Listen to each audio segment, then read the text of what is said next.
नेटा डिसूजा इस वक्त हमारे साथ कांग्रेस दफ्तर से बात करने के लिए मौजूद है। उनसे सीधे बातचीत करते हैं। मैम, आरक्षण बिल आ रहा है, कांग्रेस दफ्तर में भी जश्न मनाया जा रहा है, कुछ समझ नहीं आ रहा है, बात क्या है? देखिए, ये जो महिलाओं की राजनीतिक सशक्तिकरण की सोच जो थी वो कांग्रेस पार्टी के नेतृत्व की थी। सोनिया गांधी जी ने महिला आरक्षण बिल जो विधानसभा और लोकसभा के लिए राज्यसभा से पास करवाया था जब हम सत्ता में थे, यूपीए 2 के गवर्नमेंट में।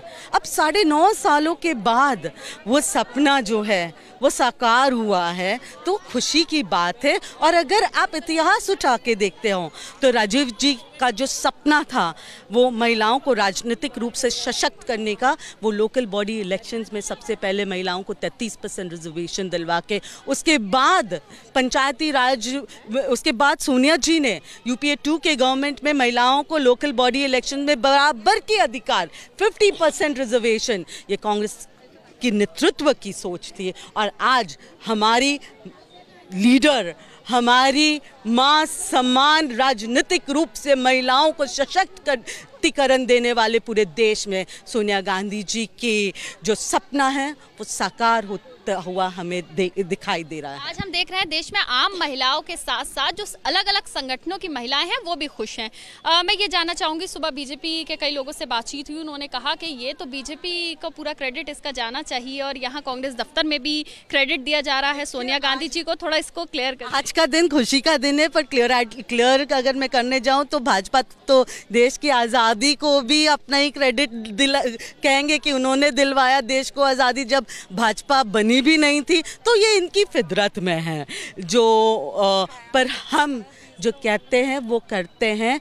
और जो भी विचार रखा है हमारे लीडरशिप ने, कांग्रेस पार्टी की लीडरशिप ने, वो महिलाओं की इकोनॉमिक एम्पावरमेंट की बात हो, सोशल एम्पावरमेंट की बात हो या पॉलिटिकल राजनीतिक एम्पावरमेंट की बात हो, ये सोच सिर्फ और सिर्फ कांग्रेस की नेतृत्व ने, जो हमारे पूरे पास लीडर्स ने, राजीव गांधी जी हो, इंदिरा गांधी जी हो, सोनिया जी हो, मनमोहन सिंह जी के जब प्राइम मिनिस्टर थे तब ये बिल राज्यसभा में पास हुए। मैं आज उन सारे राज्यसभा के मेंबर्स को, सारे एमपीज को जिन्होंने उस वक्त सोनिया जी के साथ खड़े होके ये बिल को राज्यसभा में पारित करने की हिम्मत दिखाई, मैं आज उन सबको याद करती हूँ।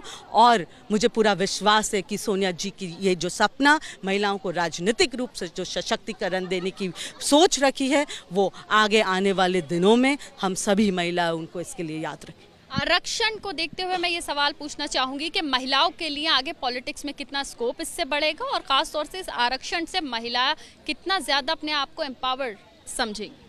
देखिए, मुझे विश्वास है, क्योंकि जैसे लोकल बॉडी इलेक्शंस में जिस तरीके से महिलाओं ने अपने आप को साबित किया और बहुत अच्छे सरपंच, पंच, काउंसलर्स, मेयर्स बहुत अच्छे परफॉर्म कर रहे हैं, उसी तरीके से सेंसिटिविटी के साथ जब वो विधानसभा में और लोकसभा में रहेगी, वो लोगों की हित, जनता की हित, वो एक माँ समझ सकती कि एक बच्चे की क्या पीड़ा है। एक माँ जो है वो सैक्रिफाइस करती है।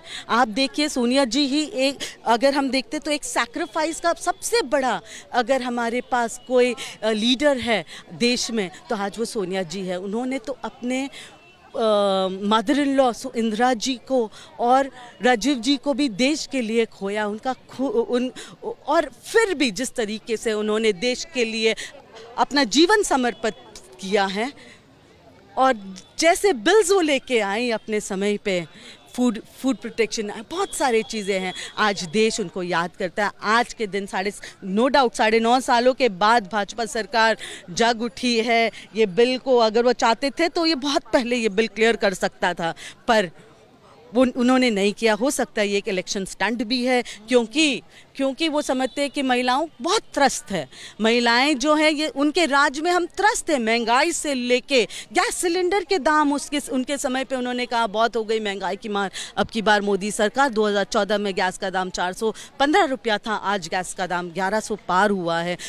महंगाई आसमान छू रही है, दवाई, पढ़ाई, हर एक चीज़ महंगाई के कारण सबसे ज़्यादा त्रस्त है तो महिलाएं त्रस्त हैं। और अब हमें विश्वास है सभी महिलाओं पे कि वो देश हित में, जनता के हित में आने वाले दिनों में जवाब देगी भाजपा सरकार। बहुत शुक्रिया बात करने के लिए। तो आपने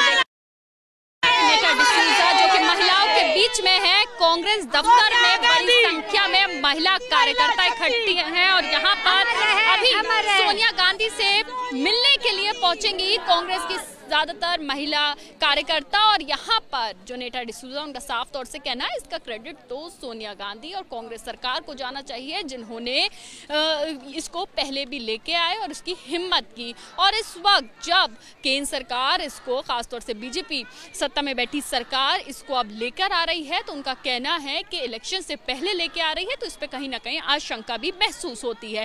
कैमरा पर्सन सतेन के साथ मदीहा, ABP न्यूज, दिल्ली।